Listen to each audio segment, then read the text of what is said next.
All right, here we go. Thank you all for joining us this evening. Tonight's topic, we are all talking about eating out without derailing your fitness goals. Most of us enjoy eating out. It's something that within our society, where it's common, whether it's to, celebration, something good, something bad, whatever the occasion is. Oftentimes it involves food, and going out to eat. And so that's something that we talk to clients about all the time. That's constantly coming up. Eating out being a problem that tends to sabotage some people's results to one degree or another. Scott thought it would be a good idea to kind of have one session really just dedicated towards this topic. And if you haven't joined us before, you can if you have any questions. Post them in the chat. If it's relevant to what Scott's saying, I'll kind of butt in and ask him to provide a little bit more context. If it's not, we'll save them towards the end. Also, once we cover this material, if anyone has any questions, like I said, feel free to throw them in. You can put them in the chat now or later as ideas kind of pop into your head or you want them to expand on anything in particular. Scott, let's go ahead and dive in all about eating out without derailing your fitness goals. So first and foremost, like for most of our clients, like should this be a priority? Are we overthinking it? Like what, tell us your thoughts. Like I said, should this be a priority or something that we're really raising our awareness to? Yeah, I think this should absolutely be a priority, and I don't think anything that really going to cover today is going to be earth-shattering, but I hope that they just serve as really good reminders that you kind of keep in mind next time you go out to eat. You're already putting in a lot of time and effort in the gym. You've made a financial commitment.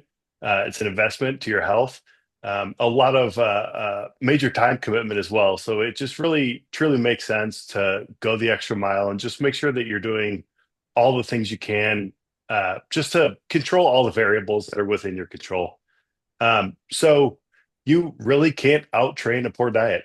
If you are over consuming, even if they are quote unquote healthy foods, you're still not really going to get the results that you're looking for in terms of fat loss.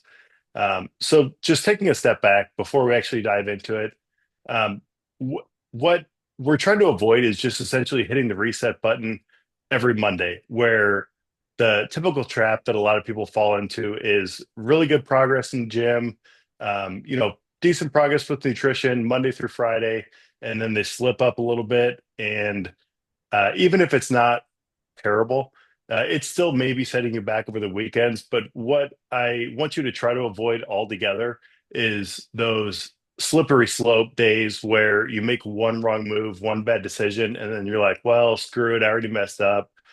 The day is already lost. And you're essentially just hitting the reset button every Monday and just kind of spinning the tires in the mud. And you're not actually seeing the progress that you're looking for. But a little quick math. I know we've covered this before, but really basic. There's about 3,500 calories in a pound of fat. So if you shoot for a modest 500 calorie caloric deficit per day, so just eating 500 calories fewer than your baseline level, that comes out to about a pound of fat per week.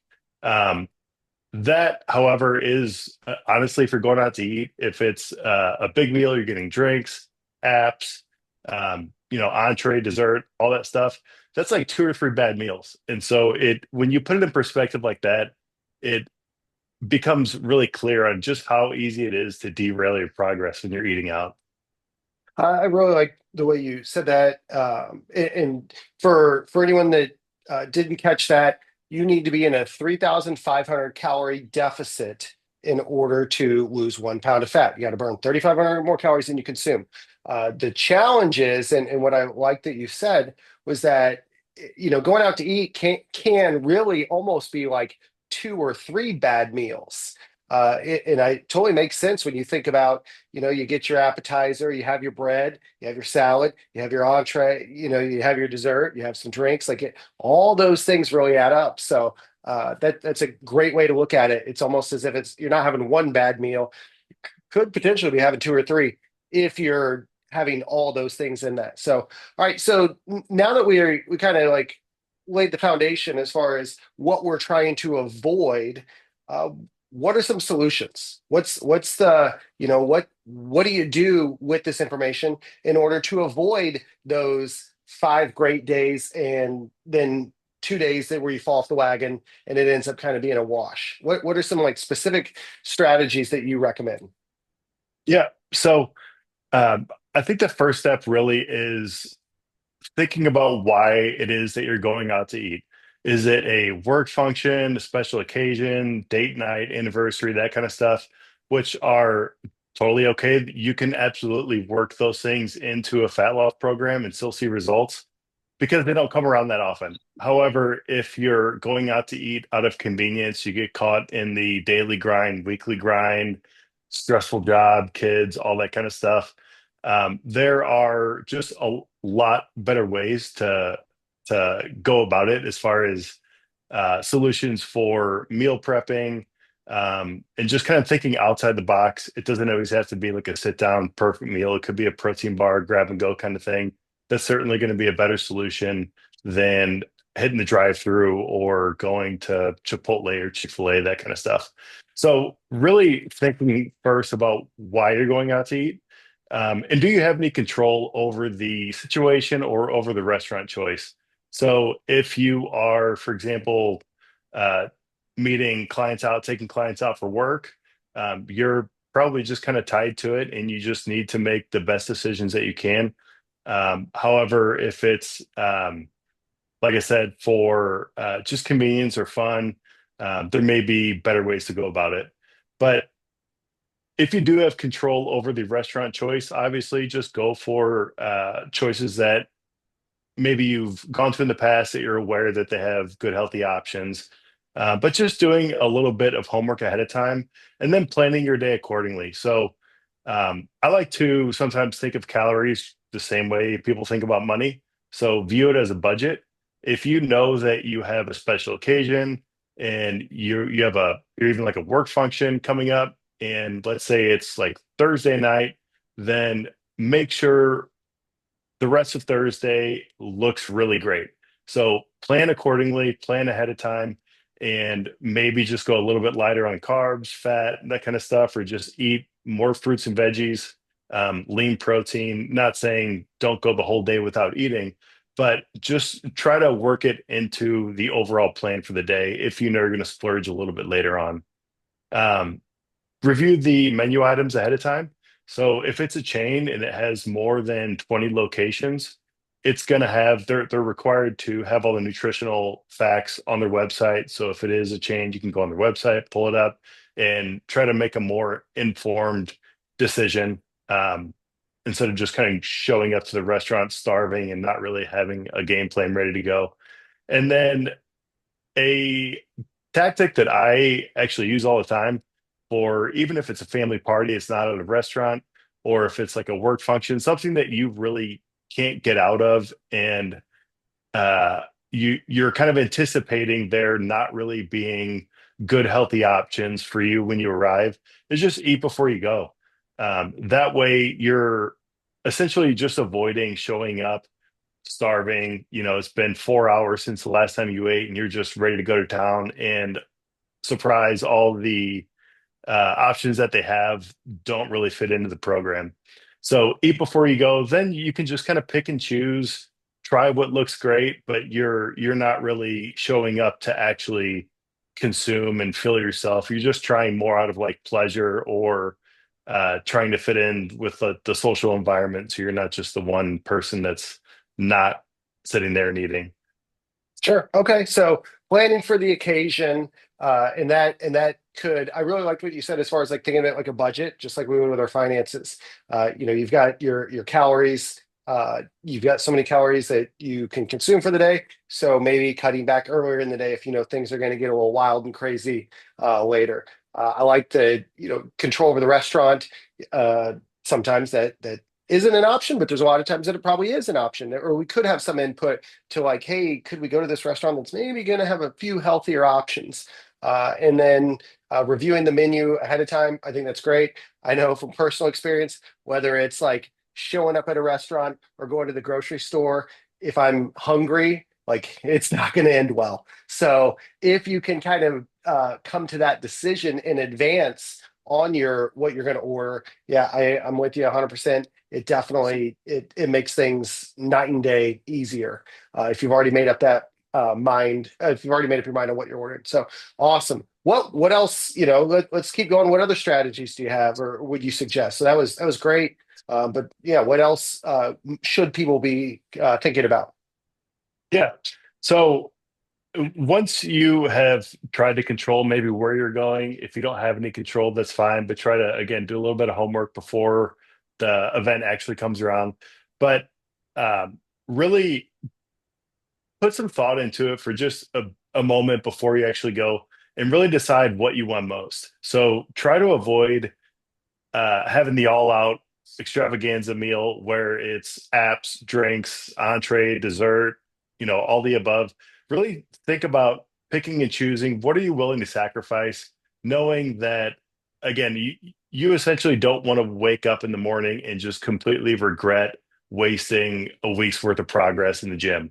And so, is it fun to go out and, eat 3,000 calories? Yeah, it's definitely fun. It's definitely going to make you feel like crap, and it will slow you down, and you're probably going to regret it. So really decide ahead of time, what are you willing to give up? If the meal or like social function is kind of revolving around work, and you're not super maybe close with the people you're going to be with, maybe you kind of don't want to be rude or want to fit in a little bit more. And so um, you might not have as much control. But if, like, let's say people start ordering appetizers, skip them if you can, or maybe just try one. Um, but really just thinking ahead on what are you willing to sacrifice. Um, Alcohol, if you really, really want those one or two drinks, that's totally fine. Keep it to one or two and just avoid, again, that slippery slope where one or two turns into three or four. And before you know it, you've consumed 600 calories in alcohol alone. But if you are going to have the drinks, make sure that you're sacrificing elsewhere again. So, kind of picking this or that, maybe give up dessert and try to not let the alcohol lead to other decisions like dessert and maybe a bigger entree, that kind of stuff. Um, Also, hydrating before you go can be really, really helpful. One, if you're going to be drinking, hydrating is always a good idea. But before you actually start eating your food, so right when you show up, try to drink a bunch of water, drink that full glass of water, and it will help you feel maybe a little bit more full um, going into the time when the food actually arrives. That way you have a little bit of something in your stomach. Okay, I really like that. Think or not and. So where pick where you're going to sacrifice from, or pick what you're going to hold back on. So I think that's great. We've talked about that before. The apps, the bread, the entrees, the desserts, the alcohol. You got to pick your battles, and having a little bit of all those is probably not a recipe for success. So that's awesome. What about like when it comes to actually ordering? What are some things that people should think about when they're whether it's looking at that menu online, or if they don't have that option and they're just looking at the menu at the restaurant and they're trying to figure out, all right, what's my best plan of attack here? What would you say to help people make better decisions when looking at that menu to place their order? Yeah. So I would just go ahead and assume that everything has a lot of salt and fat, either butter or oil. Even if it is seemingly a pretty healthy option, just assume there's a lot more fat than if you were going to cook the same thing at home. Um, so knowing that ahead of time, I would really just try to opt for not getting sides that have a lot of carbohydrates. So go for primarily protein for the entree. And then if it's, let's say, like a sandwich versus like a steak, salmon, that kind of thing, definitely go for the option that has a little bit less carbs, knowing that you're probably going to get a couple hundred calories just from the extra fat from butter or oil that you're not really even seeing on the plate. Really, really try to fill up on veggies. Just get for your side, definitely order veggies. Try to skip the fries, that kind of stuff, and maybe add a side salad if you feel like maybe it's not really going to fill you up that much. But the average, I looked this up, the average serving of just a side of fries, let alone like if you actually go out to like certain restaurants, steakhouse, that kind of stuff, and they give you a literal pile of French fries, that could be double, triple, quadruple this number. But the average side of fries has almost 400 calories, 20 grams of fat, and 50 grams of carbs, which is essentially a meal in itself that you're not getting any benefit from. Uh, Not to mention all the other food from the rest of the meal too. So that's a really, really easy way that you can cut out several hundred calories is just by making a good, smart choice with the side alone. But there are different tactics, like alternatives that you can try out as far as maybe just seeing if a half order is an option. Most places will be happy just to either like split it with somebody else or uh, ask them for a takeout, like to go box. As soon as the food arrives, they can box up half of it, and then you're not necessarily feeling obligated to eat the whole thing, or you're not likely to eat it just because you're having a good time conversing and the food's right in front of you as well. So you're just kind of saving yourself. Eat it tomorrow. You're going to be a lot better off. Um, you can also order from the starters list. So ordering an appetizer as an entree, a lot of times you're going to find semi-healthy options there as far as maybe a fish, shrimp, that kind of stuff. Um, don't be afraid to order from the starters list, maybe get a side veggie from the regular sides, and then also maybe pair it with the salad to go along with it. That's a really good way to cut out several hundred calories, depending on what the option is. Um, and don't feel obligated to eat everything just because they put it on your plate. So don't be a member of the Clean Plate Club. I know when I was younger, my parents were really heavy into the clean plate club, and it was basically you have to finish everything because it's on your plate. Trying to break that, uh, so really look at the serving size. Take a mental inventory before you actually start eating, and just think about what an appropriate portion size is for you, and would you put this same amount of food on your plate if you were preparing this at home? Typically what you're going to find at a restaurant, what they're serving you is just, for the most part, absurd. It's just totally out of control with the portion sizes. So just before you start eating, just, you know, take a moment, look at it, reflect.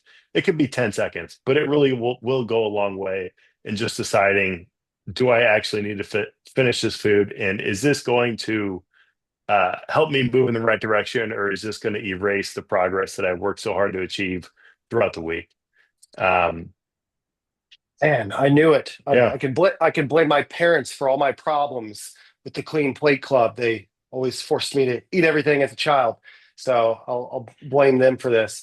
I Yeah, that's great information. Little upset about the side of fries. Hopefully, I'm going to pretend like you were not talking about sweet potato fries, so I can still eat them guilt free. But great stuff. I love the primary. Start with your protein. Definitely pretty much always great idea. Start with your protein.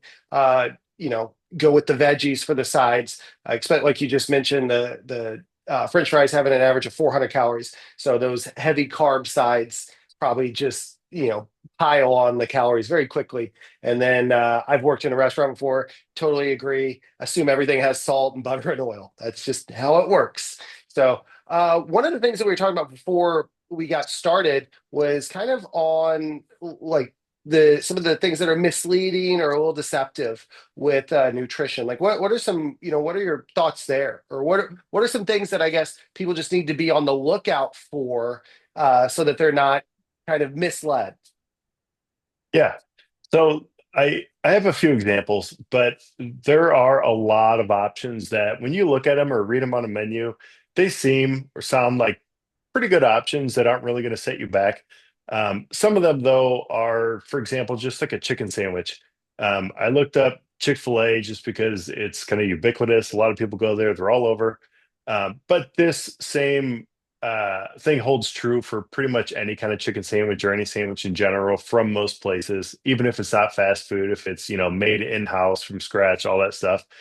The same thing is going to still be true. Um, you're looking at with just a chicken sandwich, which is literally just a bun, the chicken, no cheese, no bacon, no mayo. You're still looking at about 18 grams of fat for just chicken breast and about 40 grams of carbs from the bun alone. And so a really simple option would just be going for the grilled chicken. If they don't have that, that's where I would, again, knowing this ahead of time, knowing where you're going to go and reviewing the menu goes a long way. So if they don't have a grilled chicken wherever you're going and they only have like a spicy chicken or fried chicken sandwich, that kind of stuff, go for the salad instead. Wraps are kind of along the same lines. A lot of wraps, you look at them and they really don't seem like they're all that bad. But what you don't realize is when you actually unwrap the wrap and you're starting out with, a tortilla or a wrap that's, way bigger than your face, you're getting 40 to 50 grams of carbs just from that, let alone the, 15 grams of fat from the mayo or sauce that they have included plus a side.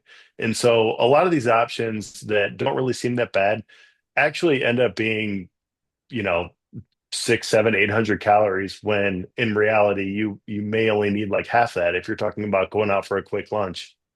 Um, Sushi is another one. Again, seemingly not all that bad. It's essentially just rice and fresh fish, but the rice portions that you end up consuming, it adds up to a very, very substantial amount for an average order. If you're uh, not splitting with anybody, you're still looking at, up to 70 grams of carbs just in rice. And that's, not really including any fiber, that kind of stuff. And so it's not really doing a whole lot in terms of benefiting you. Bowls are very similar. They seem like a really, really good option because they oftentimes have a good serving of veggies, some lean protein, but what you're not seeing a lot of times because it's all hidden way in the bottom and portion sizes are typically fairly large is the cup and a half, 2 cups of rice or other grains that they're including, and you just see all the fresh stuff on top. So wherever possible, try to make modifications. Most places have no issue with it. Just saying, hey, can I get the bowl, but can I get half the serving of rice, or extra chicken or extra salmon, whatever it may be, but don't be afraid to make modifications. Get sauce on the side, dressing is on the side, that kind of stuff. Those are typically the most calorically dense part of the meal anyway. And then again, you don't want to just sit there and eat food that is dry and bland. And the sauces and dressings and everything are what tastes good. But this way, you can still control exactly how much you're putting in, and you have that awareness of what you're actually consuming versus just eating everything they give you and being a part of the clean plate club. Um, Veggies are another deceptive one a lot of times too. Brussels sprouts, especially, they're one of my favorites. Um, Same thing goes for many, many veggies. But the thing to be mindful of is, again, most of the time you're in a standard like side serving of, let's say, Brussels sprouts or other veggies, you're probably going to get upwards of 2 tablespoons of butter or oil just in the fat that they cook it in or the dressing. And you're not really even seeing that. And oftentimes they're paired with like bacon, chopped up bacon, walnuts, other nuts, that kind of stuff. So even if it does come out and it has all the options on it, it still doesn't mean you have to eat all those. And you can easily save yourself a few hundred calories by just eating the parts that are in line with your program. Oh man, but the bacon's the best part. It is. So, all right, we're talking about specifically like wraps and bowls. So, foods that you say can be really deceptive or misleading just from all the stuff in them. So, they're not necessarily bad. but what I'm hearing you say is that you need to you probably need to modify them. Go with half the rice or no rice. Ask for the sauce on or the dressing on the side. Maybe hold off on the cheese and some of those other things that add up. So if you do want to go with a bowler wrap, you're saying you probably need to consider making some modifications to it. Would that be accurate? Yeah, absolutely. Okay, cool. Awesome. Well, to kind of put a bow on this, to kind of wrap things up here in the next few minutes. And for the record, if anyone's got any questions, go ahead and throw them in the chat now. But to kind of summarize everything, what are a few of like the main takeaways that you really want people to walk away from thinking? What are the 3 to 5 things that it's like, hey, if you really look at these things in particular, you're going to be setting yourself up for success. Yeah. I don't think any of this information is anything that people haven't heard, but I really hope that this is just a good reminder that it, again, you're putting all this time and effort into making changes and trying to do really good positive things for yourself. And I don't want this to stress you out. I hope that this is just a good reminder that a little bit of mindfulness can go a really long way. And you shouldn't let going out to eat really derail you, or you shouldn't let your fitness goals stop you from living your life. So just having a plan can go a long way. You don't have to be perfect. Um, you know, control all the variables that are within your control, and always just kind of stop and ask yourself, is this worth it? There's a lot of things, anniversaries, weddings, that kind of stuff. Have a great time, enjoy it. It's a 1 day thing.